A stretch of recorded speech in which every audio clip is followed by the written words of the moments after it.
खास तौर पर चर्चा कर रहे थे जो विषय आम लोगों से जुड़े हुए हैं, चाहे वो रियल एस्टेट से जुड़े हो, रोजगार का मुद्दा हो या फिर मिडिल क्लास का भी एक विषय हो जिसको कई बार दरकिनार किया जाता है। लेकिन आज फरीदाबाद कहां पर खड़ा है, यही चर्चा हम करने जा रहे हैं। लेकिन यहां पर सिर्फ नेताओं के लिए मंच नहीं है, बल्कि समाज से भी, health sector, real estate, industry, यहां जो लोग काम करते हैं, जो समाज सेवा का काम करते हैं, जो लोगों के दिल में बसकर देश को आगे बढ़ाने का काम करते हैं, उनसे भी हम चर्चा करके फरीदाबाद के विषय पर बातचीत करेंगे। तो चलिए अब शुरुआत एक बार फिर से हम करते हैं इस चर्चा की। सवाल जवाब का सिलसिला आगे बढ़ेगा। हमारे साथ इस समय 3 मेहमान जुड़े हुए हैं। डॉक्टर मनीषा खुराना जो कि director operations ILSS hospital Faridabad से है। मैं गुजारिश करूंगा मैम इस मंच पर आए और इस चर्चा को हम आपसे अब आगे बढ़ाएंगे। इसके अलावा नेहा गर्ग जी जो कि समाज सेवा का काम करते हैं, समाज सेवी हैं, बहुत से ऐसे काम किए हैं जो आज भी समाज में याद किए जाते हैं और आगे भी इनका विजन बहुत बड़ा है, वो भी जानने का प्रयास करेंगे। और साथ ही मैं बुलाना चाहूंगा इस खास मंच पर डॉक्टर कमल गेरा साहब को जो कि संतोष मल्टी स्पेशलिटी हॉस्पिटल फरीदाबाद से आते हैं और इनका विजन क्या है और ये जो हेल्थ सेक्टर में काम कर रहे हैं उससे फरीदाबाद और देश के विकास में और देश को बनाने में कितना योगदान होता है, इस पर हम बातचीत करने जा रहे हैं। आप तीनों मेहमानों का इस खास मंच पर बहुत बहुत धन्यवाद। आप माइक लीजिए और प्रस्थान कीजिए। और साथ ही मैं गुजारिश करना चाहूंगा खबरें अभी तक के डेप्यूटी एडिटर मुमताज खान जी से, वो आए इस मंच पर और इस चर्चा को आगे बढ़ाकर इस सेशन में उन सवालों को जरूर रखिए जो खासकर आपसे जुड़े हुए हैं। फरीदाबाद के अलावा हरियाणा के भी विषय रहेंगे, ना सिर्फ फरीदाबाद की बल्कि हरियाणा की भी बात होगी, हेल्थ सेक्टर की बात होगी, समाज सेवा का काम कैसे होता है और कैसे लोग जुड़ते हैं इसकी भी बात होगी। तो चलिए शुरुआत करते हैं हमारे इस सेशन की। Over to you Mumtaz Khan. बहुत शुक्रिया कमल आपका। तो मैं भी एक बार फिर से खबरें अभी तक की पूरी टीम की तरफ से अपने तीनों खास मेहमानों का तहे दिल से इस्तकबाल करती हूँ। Doctor Manisha Khurana ji, director operations ILSS Ashwini hospital Faridabad. इसके अलावा डॉक्टर कमल गेरा साहब Santosh multi speciality hospital Faridabad से तशरीफ़ लेकर आए हैं। और नेहा गर्ग साहिबा का भी मैं बहुत स्वागत करती हूँ, आरोहण ट्रस्ट की चेयरपर्सन और बतौर समाज सेवी हमारे साथ आज इस बातचीत में शामिल हो रही हैं। डॉक्टर मनीषा, मैं आपसे इस बातचीत की शुरुआत करना चाहती हूँ क्योंकि आप एक ऐसे सेक्टर में हैं जो कहते हैं कि अगर ज़मीन पर भगवान को कोई तलाशे तो डॉक्टर के रूप में मिलते हैं।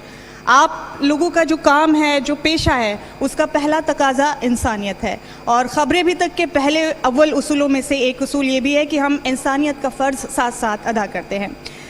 तो मनीषा जी, सबसे पहले हमारे दर्शक आपसे ये जानना चाहेंगे कि ILSS अश्विनी हॉस्पिटल की सबसे बड़ी पहचान क्या है? क्यों आज एक मकबूल इदारा, एक मकबूल संस्था ये अस्पताल आपका बन चुका है? नमस्कार मुमताज़ मैम, पहले मैं सभी दर्शकों का और आपकी खबरें अभी तक की टीम का धन्यवाद करना चाहूँगी मुझे इस मंच पे आमंत्रित करने के लिए। मुझे खुशी है कि आज इस मंच के माध्यम से हम जनता के पास ILSS अश्विनी हॉस्पिटल का क्या मकसद है ये पहुंचा पाएंगे। तो जैसा कि आपने बोला कि क्या विश्वास है जनता का, हमारा ऐसा मानना है कि विश्वास ही एक अस्पताल की असली पहचान है। विश्वास कैसे बनता है? जब कोई मरीज़ हमारे पास आता है, खुश होकर के जाता है, हमारा मानना ऐसा है कि हम चाहते हैं हर मरीज़, हर एक इंसान जो किसी बीमारी से ग्रस्त है और उसे कोई सर्विसेज प्रोवाइड करनी है तो वो हमारे अस्पताल में आए जिससे कि उसे अफोर्डेबल सर्विसेज मिलें। पहले तो बड़े अस्पतालों में आप देखेंगे कि कोई इलाज जो है बहुत महंगे होते हैं, लोग जा नहीं पाते हैं, इस कारण से इलाज से वंचित रह जाते हैं। तो हमारा ये मानना है कि कोई भी व्यक्ति इलाज से वंचित ना रहे, इलाज मिले, अफोर्डेबल दरों पे मिले, वो उसके पॉकेट पे इतना भारी ना हो कि ना ही आ पाए, और अत्याधुनिक मेडिकल जो टेक्नोलॉजी है उसका हम यूज़ करके जनता को सेवाएं प्रदान करें। तो विश्वास इसी तरह से बना है कि लोग आते हैं, इलाज कराते हैं, शॉर्ट स्टे सर्जरीज़ होते हैं हमारे यहाँ पे। एक दिन में मरीज़ डिस्चार्ज होकर अपने घर जा सकता है, दूसरे तीसरे दिन से अपना ऑफिस रिज्यूम कर सकता है। तो इस तरह से लोग जब सेटिस्फाई हो जाते हैं, खुश होकर के जाते हैं, तो वो ही विश्वास बनता है। और इस विश्वास के तहत मैं एक और चीज़ आप सबके सामने लाना चाहूँगी कि पिछले साल 2025 में टाइम्स सर्वे में जो हमारा नेशनल रैंक था among single speciality urology hospital, we were at 9th rank all India and first in Delhi NCR and first in north India. This year 2026 में we have jump to rank 6 and we are proud to say that ये इसी विश्वास का ही नतीजा है कि जो हम किसी सर्वे में अपने आप को ऊपर पोजीशन कर पाए हैं। सो ये है विश्वास जनता का ILSS में, हेल्थ केयर में। जी, और आज के वक्त में मेडिकल फैटर्निटी में जब लोगों का यकीन, लोगों का विश्वास लूज़ हो रहा है, हमने देखा है कई बार बड़े अस्पतालों में ख़ास तौर पर लोग जाने से खौफजदा होने लगे। ऐसे में आपने जब ILSS की खूबियाँ बताई हैं तो मुझे यकीन है कि लोग उसे समझ पा रहे होंगे कि आखिर क्यों इस अस्पताल पर भरोसा है। नेहा जी, आप आरोहण ट्रस्ट के चेयरपर्सन के तौर पर काम करती हैं और इसके अलावा अखिल भारतीय अग्रवाल सम्मेलन ज़िला महिला अध्यक्ष भी हैं आप। समाज सेवा में माशरे की खिदमत के लिए, सोसाइटी की सर्विसेज के लिए आपने बहुत वक्त अपना वक्फ किया है, जितना मैंने आपको जाना और समझा है। तो हमारे दर्शक ये जानना चाहेंगे कि नेहा गर्ग साहिबा दरअसल किस तरह से समाज सेवा की अपनी जिम्मेदारी को आगे बढ़ा रही हैं। सुना है कि आपको पौधों से बहुत मोहब्बत है। सबसे पहले तो नमस्ते मुमताज़ जी, और थैंक यू सो मच आज मेरे को यहाँ पे बुलाने के लिए। पौधों से मुझे बचपन से ही बहुत प्यार है और मुझे लगता है सबको ही होना चाहिए। मेरी एक कोशिश है कि अपने फरीदाबाद शहर को हरा भरा स्वच्छ बना सकूं। इसके लिए सरकार तो काम कर ही रही है, लेकिन हम अपनी संस्था की तरफ से हर महीने लोगों को इसके प्रति, पर्यावरण के प्रति जागरूक करते हैं, पौधा वितरण करते हैं और पौधा रोपण भी करते हैं। और आज मैं आपके चैनल के माध्यम से भी लोगों से अपील करना चाहूँगी कि फरीदाबाद शहर को स्वच्छ सुंदर बनाने में वो लोग भी अपना सहयोग दें। पौधों के अलावा आप इन सर्विसेज को जो सोसाइटी के लिए आप कर रही हैं, आपकी दिलचस्पी और किस चीज़ में है नेहा जी? हम महिलाओं के लिए भी ज़्यादा काम करते हैं, पौधों के लिए, महिलाओं के लिए, जहाँ भी, जैसे कि अगर बच्चों की पढ़ाई हो, महिलाओं के हम गर्ल्स कॉलेज में, स्कूल में जाके बच्चों को सैनिटरी नैपकिन्स न सिर्फ बांटते हैं बल्कि उनके बारे में उनको अवेयर कराना, उनको वर्कशॉप कराना, झुग्गियों में जा कर महिलाओं को सैनिटरी नैपकिन्स के बारे में बताना और बांटना, उनको प्रोवाइड करना, ये सब काम हैं और भी हैं। डॉक्टर कमल गेरा साहब भी हमारे बीच तशरीफ़ फरमाए। डॉक्टर साहब, एक तो मैं ख़ुद यूँ खुशनसीब हूँ कि मेरे साथ एक ऐसा पैनल है जिसे मैं एक अलग अंदाज में कहूँ तो दानिश्वरों का पैनल है। आप अपनी फ़ील्ड के माहिरीन हैं, एक्सपर्टीज़ है आपकी, बल्कि यूँ कहूँ कि मुझे आप लोगों की डेजिग्नेशन भी इस तरह देखकर अपने दर्शकों को बतानी पड़ रही है। डॉक्टर कमल गेरा साहब अभी रेस्पिरेटरी और पल्मोनरी मेडिसिन संतोष मल्टी स्पेशलिटी हॉस्पिटल में एक्सपर्ट और कंसल्टेंट के तौर पर अपनी सर्विसेज दे रहे हैं और आपकी बहुत बेहतरीन एक्सपर्टीज़ है अपनी इस फील्ड में। सांस से संबंधित जो समस्याएं हैं वो ऐसा नहीं है कि अब इस जनरेशन में हमें नहीं देखने को मिली या बुज़ुर्गों में ही सिर्फ देखने को मिलती है, ये बहुत सालों से चले आ रही है। लेकिन डॉक्टर साहब, जब आप इस फैटर्निटी में हैं और आप इस वीक पर काम कर रहे हैं लगातार, तो क्या हम ये माने कि आप जैसे काबिल डॉक्टर्स के ज़रिए अब हम अपने देश भारत में भी सांस से संबंधित उन लोगों को अच्छी मेडिकल फैसिलिटीज़ दे पा रहे हैं जो पहले सोचा करते थे कि अब ये केस बहुत मुश्किल हो गया है तो संभाला नहीं जा सकता? Thank you very much for inviting me. Actually आजकल मतलब बहुत सारी नई टेक्नोलॉजी आ गई है इंडिया में भी, जिसके चलते हम सांस के मरीज़ों को काफ़ी जल्दी मतलब उनकी बीमारी का पता लगा सकते हैं एंड उनकी बीमारियों को पूरा नियंत्रित कर सकते हैं। जैसे कि यूजुअली एक्सरेज तो सब जानते ही हैं, लेकिन आजकल PFT, फीनो एंड बहुत ही अच्छी अप्रोचेज़ आ गई हैं जिससे हम एग्जैक्टली पता कर सकते हैं कि पेशेंट के जो फेफड़े हैं वो कितने सब खराब हो चुके हैं या खराब होने की कगार पे हैं। तो उसके कारण मतलब हम पेशेंट को पहले ही पता करके एंड अच्छा सा ट्रीटमेंट प्रोवाइड करा सकते हैं इससे पहले कि पेशेंट का इरिवर्सिबल डैमेज हो जाए। तो इसमें किसी तरह की मुश्किलें आती हैं क्या आपको, या फिर ऐसा लगता है कि कन्विंस भी करना पड़ता है पहले पेशेंट्स को? मुश्किलें उस सेंस में आती है जैसे कोई पेशेंट स्मोकर है, धूम्रपान, तो उसका धूम्रपान छुड़वाना बड़ा मुश्किल काम होता है। उसके लिए भी मेडिसिन आ गई हैं, तो हम कोशिश करते हैं, पेशेंट की काउंसलिंग करते हैं, मोटिवेशन से पेशेंट को किसी तरीके से मोटिवेट करके धूम्रपान छुड़वाने की कोशिश करते हैं। साथ ही साथ दवाइयाँ भी देते हैं ताकि वो धूम्रपान छोड़े रखे। साथ ही साथ फिर दिल्ली NCR में जो हर साल पोल्यूशन होता है, इस साल गर्मियों में भी यूजुअली गर्मियों में पोल्यूशन कम हो जाता है, बट इस बार देखा गया कि गर्मियों में भी पोल्यूशन का जो स्तर है वो लास्ट ईयर समर से ज़्यादा है। तो इस बार देखा जा रहा है कि जो ओपीडीज में पेशेंट्स आ रहे हैं ना, सांस की बीमारियां जिनको पहले नहीं भी थी, वो भी कई सारे ऐसे नए पेशेंट्स आ रहे हैं जिनको सांस की बीमारियां डेवलप हो रही हैं। जैसे छोटे बच्चे, उनको ब्रोंकाइटिस होता जा रहा है। जी। तो यहाँ पे मुश्किलें आ जाती है कि हम कैसे सारे एनवायरमेंटल फैक्टर्स को कंट्रोल करें। हमने यहाँ पे कंट्रोल कर लिया कि चलो पेशेंट को दवाई दे दी, पेशेंट ने अपने आप से कंट्रोल कर लिया, चलो स्मोकिंग छोड़ दी, लेकिन ये पोल्यूशन को कैसे कंट्रोल करें। फिर एक होता है बायोमास फ्यूल स्मोक एक्सपोजर। जैसे हमारे पास कई गांव की औरतें आती हैं, जैसे वो चूल्हे पे खाना अभी भी पकाती हैं, उधर क्लीन फ्यूल अभी भी नहीं है, तो उनको समझा पाना कि ये गलत चीज़ है, बायोमास फ्यूल मत यूज़ करिए, आप चूल्हा मत यूज़ करिए, गैस पे पकाइए। उनका कहना होता है कि नहीं, चूल्हे की रोटी ही अलग होती है।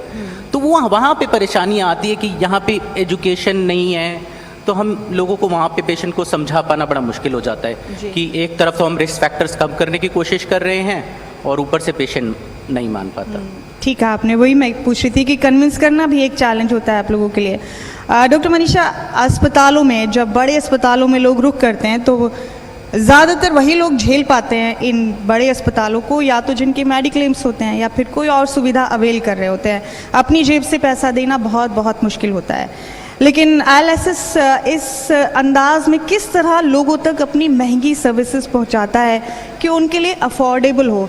जो आधुनिक तकनीक, जो एडवांस टेक्निक्स आप लोग अपने अस्पताल में इस्तेमाल करते हैं, वो लोगों तक किफ़ायती अंदाज में कैसे पहुंचाता है आपका अस्पताल?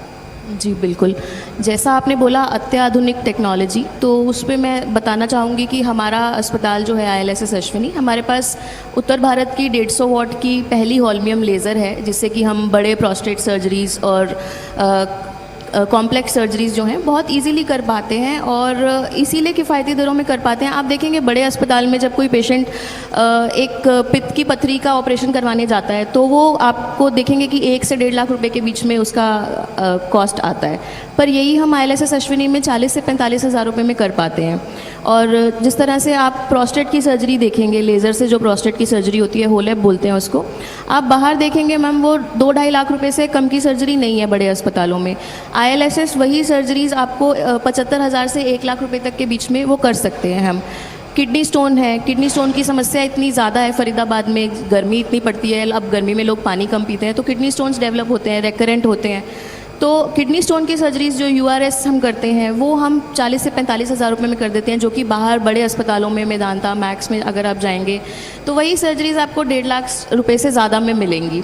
तो इस तरह से हमारे पास आप OTs देखेंगे, हमने मॉड्यूलर OTs बनाए हैं। मॉड्यूलर OTs हमारे ऐसे हैं कि जो बिल्कुल इन्फेक्शन का रेट कम करते हैं और किसी भी बड़े अस्पताल की OT से कंपैरेटिव हैं, बिल्कुल कटिंग एज टेक्नोलॉजी हम यूज़ करते हैं। और यही कारण है कि हमारे पास जो एक्सपर्ट डॉक्टर्स की टीम है, यूरोलॉजिस्ट की, जनरल सर्जन की, गायनेकोलॉजी की, वो अपने काम में इतने दक्ष हैं कि वो इन टेक्नोलॉजी का यूज़ करके जनता को जो है अफोर्डेबल रेट्स में सर्विसेज प्रोवाइड कर पाते हैं हम लोग। तो ये हमारा एक अफोर्डेबल होना हमारा एक फोर्टे है जो कि हम पर मैम आपके अस्पताल को फिर बजट इश्यूज़ नहीं आते? जैसे कि अक्सर बड़े अस्पताल दलील दे देते हैं कि हम किफ़ायती दरों में आपको इलाज मुहैया कराएंगे, तो फिर हम अपना बजट कैसे मेंटेन करेंगे? इतना बड़ा इंफ्रास्ट्रक्चर है, इतना सारा स्टाफ है और इतनी सारी चीज़ें हैं जिनसे हमें हर रोज़ डील करना पड़ता है। तो आपके लिए ये काफ़ी चैलेंजिंग नहीं होता क्या? होता है मैम चैलेंज। तो उसमें क्या होता है, बड़े अस्पताल जितना बड़ा शिप होगा उसको चलाने का खर्चा भी उतना ही बड़ा होगा। अस्पताल छोटा है तो इसीलिए हम ये चीज़ें मैनेज कर पाते हैं। आपका छोटा शिप है तो उसको चलाने के लिए आपको बहुत रिसोर्सेज नहीं चाहिए। दूसरा होता है कि आप कैसे इफ़ेक्टिव यूज़ करते हैं रिसोर्सेज का। एक आदमी अगर सिर्फ आप एक ही काम के लिए रखेंगे तो वो उतना एफिशिएंट नहीं कर पाएगा और आपका कॉस्ट भी ज़्यादा जाएगा। तो एक ही आदमी जब मल्टीटास्किंग हो जाता है, जब एक ही आदमी मल्टी टैलेंटेड हो जाता है और बहुत सी चीज़ें देख रहा होता है, तो इस तरह से आप कॉस्ट को इफ़ेक्टिवली यूज़ कर पाते हैं। अब जो लेज़र है हमारी, यदि हम उस पर नंबर ऑफ़ सर्जरीज ज़्यादा कर पाएंगे तो उसका कॉस्ट ऑटोमेटिकली निकल के अच्छे से आएगा हमारा। यानी आप कई लेवल्स पर मैनेजमेंट का ख्याल रखते हैं, तब जाकर अपने गोल्स अचीव कर पाते हैं। जी, तो रिसोर्सेज का जब हम प्रभावशाली यूज़ कर पाते हैं तभी हम अपनी चीज़ों को मैनेज कर पाते हैं। खर्चे तो डेफिनेटली होते ही हैं मैम, वो बड़े अस्पताल हैं तो बड़े खर्चे हैं, छोटे हैं तो खर्चे हम थोड़ा मैनेज करते हैं। नेहा जी, महिलाओं के लिए काम करने वाले बहुत सारे लोग, बहुत सारी संस्थाएं सामने आई हैं आज तक, अपना लेआउट, अपना विजन, तमाम चीज़ें लेकर आते हैं, ब्लूप्रिंट्स भी तैयार होते हैं। कुछ लोग कुछ वक्त तक ज़मीन पर उतरकर काम भी कर लेते हैं, लेकिन हम देखते हैं कि एक वक्त में आके ना ये सारी चीज़ें किसी न किसी वजह से दम तोड़ जाती हैं। किसी न किसी वजह से आपका जो एक ख्वाब होता है कि आपको महिलाओं के लिए कुछ करना है, क्योंकि आपके दिल में दर्द होता है, तकलीफ़ होती है, एक महिला होने के नाते वो तकलीफ़ बाकी लोगों से और ज़्यादा होती है और ज़्यादा शदीद होती है। क्या नेहा गर्ग को भी ऐसे चैलेंजेस कभी फेस करने पड़े हैं कि नहीं यहाँ से लौट जाना चाहिए, या अभी मुश्किल पेश आ रही है, या मैं जो करना चाहती हूँ मैं तो करना चाहती हूँ, मैं अपने फ़र्ज़ कर रही हूँ, लेकिन कुछ और जो स्टेक होल्डर्स हैं, कुछ और जो ऐसी चीज़ें हैं जो रिलेट करती है मेरे काम से या जो मेरे काम में मदद कर सकते हैं, वो मुश्किल पैदा करते हैं, तो ये चैलेंजेस आते हैं कभी? जी बिल्कुल, हम दोनों तरीके से देख सकते हैं। आज के समाज में हम देखें तो महिलाओं को बहुत सारी अपॉर्चुनिटीज़ मिलती भी हैं और ये भी बात है कि पीछे भी खींचा जाता है। दोनों ही बातें हैं। मेरे साथ मोस्टली ऐसी चीज़ें नहीं हुई कि मेरे को पीछे छोड़ा जाए या पीछे खींचा जाए। एक जो लेडी होती है, मेन चीज़ होती है कि अगर आपकी फैमिली आपको सपोर्ट करती है तो पीछे से फैमिली सपोर्ट है और ख़ुद का एक चाह है, शुरू से ही रहा है कि मुझे समाज सेवा करनी है, तो नहीं, सब अच्छा चल रहा है। तो यूं ही बदस्तूर जारी रहेगा आपका खिदमत और सेवा का ये भाव? जी जी बिल्कुल।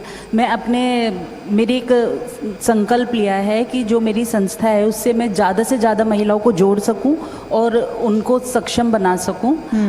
ये पहल है मेरी एक छोटी सी, और बाकी तो आगे देखिए क्या होता है। चलिए, ऐसे अच्छी चीज़ों के लिए तो हमारी भी दुआएं प्रार्थनाएं हैं कि आप उसमें कामयाब हों। डॉक्टर साहब, आप कई इंटरनेशनल ऑर्गेनाइजेशन से जुड़े हैं हेल्थ सेक्टर के, आपने कई अंतर्राष्ट्रीय संस्थाओं के साथ मिलकर अपने सेक्टर के लिए काम भी किया है। जब भारत की बात आती है तो डॉक्टर कमल गेरा कैसे रिलेट करते हैं इन संस्थाओं के साथ मिलकर? क्या आपको लगता है कि जो लेवल और जो कंडीशंस वहाँ पर मुहैया करा पाते हैं हम इन पेशेंट्स के लिए जो रेस्पिरेटरी समस्याओं से जूझ रहे होते हैं या फिर सांस की बीमारी और गंभीर इन्फेक्शन से जूझ रहे होते हैं, तो क्या डॉक्टर कमल गेरा को मुमकिन लगता है कि भारत में ये मुमकिन होगा? डेफिनेटली। जो हम जैसे बाहर कॉन्फ्रेंसेज होती हैं, हम सारे अटेंड करते हैं, जाते हैं, जो लेवल उधर है वो लेवल इधर भी अचीव हो रहा है। मतलब बड़े हॉस्पिटल्स में तो कब का अचीव हो भी चुका है, एंड ग्राउंड लेवल पे भी, मतलब इन दी टायर 2 सिटीज़ एंड फरीदाबाद में भी काफ़ी लोग मतलब उस लेवल को अचीव कर पा रहे हैं। जो सारी फैसिलिटीज़ जैसे कि जो टेक्नोलॉजीज़ आ रही हैं, सबसे पहले वेस्टर्न वर्ल्ड में आती हैं एंड धीरे धीरे वो इंडिया में अडॉप्ट की जाती हैं। तो मुझे लगता है कि सारी टेक्नोलॉजीज़ धीरे धीरे हम अच्छे से अडॉप्ट कर पा रहे हैं और पेशेंट्स को उसका फ़ायदा दे पा रहे हैं। बट प्रोबेबली क्योंकि दे आर कॉस्टली, तो सबसे पहले बड़े प्राइवेट सेक्टर में, बड़े हॉस्पिटल्स में, फिर उसके बाद नीचे हॉस्पिटल्स में आती है।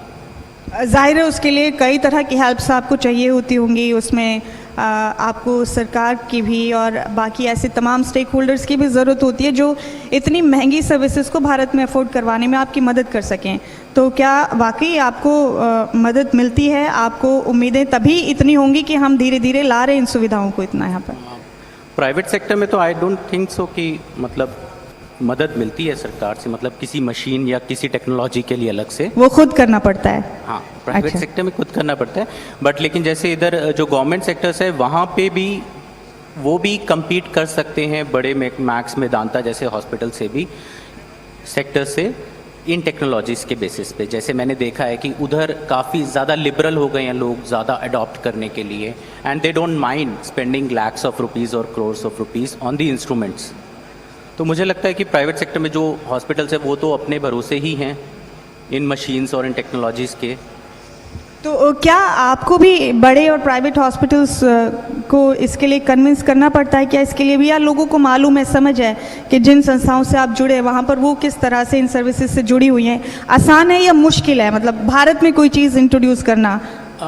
जब थोड़ा सा टाइम निकल जाता है, जब बहुत ही ज़्यादा एम्स और जो पीजीआई चंडीगढ़ है, जब इधर सर्विसेज अवेलेबल हो जाती हैं, तो उसके बाद बड़े प्राइवेट इंस्टीट्यूशंस में कन्विंस करना आसान हो जाता है कि इतने सारे लोगों को ये सुविधाएं मिल रही हैं गवर्नमेंट सेक्टर में, क्यों ना इसे प्राइवेट सेक्टर में लाया जाए एज अ नोवेल अप्रोच। तो तब आसान हो जाता है। It depends upon the stages, मतलब शुरू में एकदम से नहीं बोल सकते कि ये वेस्टर्न वर्ल्ड में अवेलेबल है, हम इधर अवेलेबल करा देते हैं। ये सिक्वेंशियल स्टेजेस में आती हैं कि सबसे पहले जो प्रीमियर इंस्टीट्यूट्स हैं एम्स और पीजीआई चंडीगढ़ उधर आएंगी, उसके बाद ही मतलब हम प्राइवेट इंस्टीट्यूशंस में कन्विंस कर पाते हैं। डॉक्टर मनीषा, आपने बताया कि हर लेवल पर बहुत ऑर्गेनाइज तरीके से आपका अस्पताल आगे बढ़ता है, तो ILSS बहुत सारी सुविधाएं एक छत के नीचे कैसे देता है? सुना है कि काफ़ी सारी सहूलतें, काफ़ी सारी फैसिलिटीज़ इस एक छत के नीचे लोगों को एक साथ मिल जाती हैं, कैसे मुमकिन हो पाता है ये? देखिए, हम चाहते हैं कि फरीदाबाद के लोग और आसपास के जो लोग हैं वो किसी भी तरह से जो स्वास्थ्य के सुविधाएं हैं उनसे वंचित ना रहें। तो हमारी कोशिश यही है कि बड़े अस्पतालों में जाकर के लोग खो जाते हैं। एक छोटी सी सर्जरी करानी है, उसके लिए उनको हर डेस्क पे जाना पड़ता है। एक छोटे से प्रोसीजर के लिए उनको 4 से 5 दिन लग जाते हैं करवाने के लिए। तो हमारा उद्देश्य यही है कि पेशेंट आए, अपनी सर्जरी कराए और एक दिन में अपने घर स्वस्थ होकर के वापस चला जाए। तो जहाँ तक सुविधाएं सब एक छत के नीचे देने की बात है, हम कोशिश करते हैं कि उसकी जांच जो कि लैब में होती है, एक्सरे, अल्ट्रासाउंड, ये सब एक ही छत के नीचे मिल जाए। सर्जरी में आप देखेंगे तो urology, general surgery, minimal invasive surgery, gynaecology, internal medicine, orthopaedics, ये सब हम चाहते हैं कि पेशेंट आए, अपना इलाज कराए एक ही छत के नीचे और उसे दर दर भटकना ना पड़े। वरना तो एक ही अस्पताल के इतने बड़े कैंपस में बहुत सारे फ्लोर्स पे भटकना पड़ता है मरीजों। तो इसमें इसीलिए ये आइडिया जो था हॉस्पिटल का यही था कि एक छोटा हॉस्पिटल हो जिसमें कि पेशेंट को पर्सनलाइज्ड केयर हम प्रोवाइड कर पाएँ और हर पेशेंट की जो हमें जानकारी रहती है कि कौन पेशेंट हमारे पास आया है, उसे क्या प्रोसीजर करवाना है, क्या इलाज करवाना है। जब तक वो स्वस्थ होकर के अपने घर नहीं चला जाता तब तक हमारे में से, हमारी टीम में से कोई ना कोई उसके साथ में रहता है। तो वो personalise touch with all the facilities under one roof जो हम प्रोवाइड करते हैं, ये हमारा उद्देश्य है कि फरीदाबाद की जो जनता है, जो लोग हैं, उनको हम ये सर्विस प्रोवाइड कर पाएँ। नेहा जी, आपने एक तरीका चुना कि आप इस तरह से समाज की खिदमत करेंगी। आप पौधे लगाती हैं, पौधों के ज़रिए आप कोशिश करती हैं कि एनवायरनमेंट को पॉल्यूशन फ्री रख सकें। AQI लेवल काफ़ी बढ़ा हुआ है, हमने देखा ख़ास तौर से दिल्ली NCR के इलाकों में, और एक पर्टिकुलर वक्त में वो और ज़्यादा बढ़ जाता है। लेकिन जब इस मूवमेंट में आप पौधे लगा देती हैं, वो एक फेज़ आपका पूरा हो जाता है, पर उसके बाद उनकी देख रेख, उनका ख्याल रखना एक बड़ा टास्क होता है। कहते हैं कि एक मंजिल पे पहुंचना आसान होता है पर उस पर ठहरना बहुत मुश्किल होता है। वो कैसे मेंटेन करती हैं आप? जी देखिए, इसलिए मैंने बोला कि पौधा वितरण करते हैं हम। पौधों का एक सेटअप लगाते हैं, वहाँ पे पहले इनवाइट करते हैं लोगों को सोशल मीडिया के थ्रू, और फिर पौधा वितरण करते हैं। लोग आते हैं अपनी पसंद, और फल फूलदार पौधा, हाइब्रिड पौधा डिस्ट्रीब्यूट करते हैं। लोग आते हैं अपनी पसंद से पौधे लेके जाते हैं। और ये तो है कि अगर हम अकेला इंसान बहुत सारे पौधा लगाएगा तो वो मेंटेन करना इजी नहीं होता, इसलिए लोग अपनी पसंद से लेके जाते हैं पौधे, अपने घर पे लगाते हैं, अपने पार्क में लगाते हैं, तो वो मेंटेन कर पाते हैं और इस तरीके से वो मुहिम चलती रहती है। डॉक्टर साहब, आखिरी सवाल मेरा इस बातचीत के ज़रिए आपसे है, और एक बार फिर से अब मैं खुश नसीब हूँ, मैं अपने दर्शकों से भी ये कहना चाहती हूँ कि एक ऐसा पैनल हमारे साथ मौजूद है कि जिनकी उपलब्धियाँ भी मुझे देखकर बतानी पड़ रही हैं, आप उंगलियों पे गिन नहीं पा रहे हैं उनको। डॉक्टर कमल गेरा ने कोविड के दौरान, इस वबा, इस महामारी के दौरान बहुत अलग अलग अंदाज में लोगों को सर्विसेज दी हैं, उसके लिए उन्हें कई अवार्ड से भी नवाजा गया है। इसके अलावा आपके एकेडमिक योगदान में 18 साइंटिफिक पब्लिकेशंस शामिल हैं, जिनमें 13 इंटरनेशनल और 5 नेशनल पब्लिकेशन शामिल हैं, और ओरल पेपर प्रेजेंटेशन के जरिए कई नेशनल और इंटरनेशनल कॉन्फ्रेंसेज में हिस्सा भी डॉक्टर कमल गेरा साहब ने लिया है। और आपने JP text book of respiratory medicine 2016 में स्मोकिंग एंड ट्यूबरकुलोसिस नाम का एक चैप्टर भी लिखा है। ये बहुत सारे अचीवमेंट्स डॉक्टर कमल गेरा ने हासिल किए हैं, और यहाँ तक पहुँचना वाकई बिल्कुल भी आसान नहीं होता है। आप उसके लिए बहुत बहुत मुबारकबाद के मुस्तहिक हैं। लेकिन क्या आपने कभी सोचा था कि आपको इस हद तक इतने डिवोटेड होकर अपने इस फील्ड में काम करना है, कि आपको लगता था वाकई कि इस हद तक रिकॉग्निशन मिलेगी? मुझे लगता है कि अगर मेहनत से काम किया जाए तो सबको रिकग्निशन अपनी फील्ड्स में मिलता ही है। And I am not different, मतलब हम, मेरे से आगे काफ़ी सारे लोग हैं एंड जो काफ़ी ज़्यादा अचीव कर चुके हैं, and I am just a modest person living, and we are all doing our parts, like you are doing your part, they are all doing your parts. तो जिस चीज़ के लिए हम बने हैं हम वही चीज़ कर रहे हैं and I am proud of my self and मुझे लगता है कि I am fine with it. आप तीनों की एक खास बात ये भी है कि आप तीनों ने उन संभावनाओं को जिंदा रखा है जो ये कहती है कि अभी तो हमने कुछ नहीं किया, अभी तो मुट्ठी भर ज़मीन नापी, अभी पूरा आसमान बाकी है। बहुत शुक्रिया आप तीनों का, आप तशरीफ़ लेकर आए, इस खास बातचीत में शामिल हुए। और मैं अपनी पूरी टीम की तरफ से आप तीनों हस्तियों को, क्योंकि आप इमोशनली और ह्यूमन टच के साथ यहाँ मौजूद हैं, अपनी अपनी जिम्मेदारियों को अदा कर रहे हैं, इंसानियत का जज्बा वाकई काबिल तारीफ़ है। मैं आपसे विदा इन अल्फाज के साथ लेना चाहूँगी, इससे बेहतरीन मेरे पास इस वक्त और कुछ नहीं है कि मुद्दतों खूने दिल से पाला है, मुद्दतों खूने दिल से पाला है, रूह की आँच में उबाला है, तब कहीं जाकर अपने अंदाज में हमने ज़िंदगी के दर्द को ढाला है। बहुत बहुत शुक्रिया तशरीफ़ लाने के लिए। Thank you so much. बहुत बहुत धन्यवाद मनीषा जी, नेहा जी और कमल गेहराट साहब। लेकिन गुजारिश है मंच पर बने रहिए, बहुत खास बातचीत हुई है और हेल्थ सेक्टर को लेकर जो बातचीत हुई है इसका सार, इसका नतीजा ये है कि आने वाले वक्त में भी इसी तरह से हेल्थ सेक्टर को भी समाज सेवा का एक जरिया बनाया जा सकता है और ये लोग जो आपके सामने कर भी रहे हैं। तो मैं सम्मानित करना चाहूंगा हमारी सभी शख्सियतों को और साथ ही अजय गौड़ साहब, मैं गुजारिश चाहूंगा, वरिष्ठ बीजेपी नेता अजय गौड़ साहब हमारे बीच मौजूद हैं, उनसे गुजारिश है कि वो मंच पर आए और अपने हाथों जो हमारे मेहमान हैं जिन्होंने हेल्थ सेक्टर में बहुत बखूबी अच्छा काम किया उनको सम्मानित करने का काम करें। और आपका बहुत बहुत स्वागत भी है हरियाणा प्रोग्रेस पंचायत 2026 के इस मंच पर, क्योंकि आपसे भी इसके बाद सवाल जवाब होंगे, क्योंकि आप सत्ता पक्ष से हैं, बीजेपी में संगठन में अंदरूनी काम करना आपको आता है और सत्ता से भी सवाल होंगे। लेकिन फिलहाल ये जो पल है वो हमेशा के लिए तस्वीरों में कैद होता हुआ आप तीनों हमारे महानुभाव को भी इस समय तस्वीरों में देख सकते हैं। आप तीनों का बहुत बहुत शुक्रिया और अजय गौड़ साहब आपका भी बेहद शुक्रिया कि आपने सम्मानित किया हमारे तीनों मेहमानों को।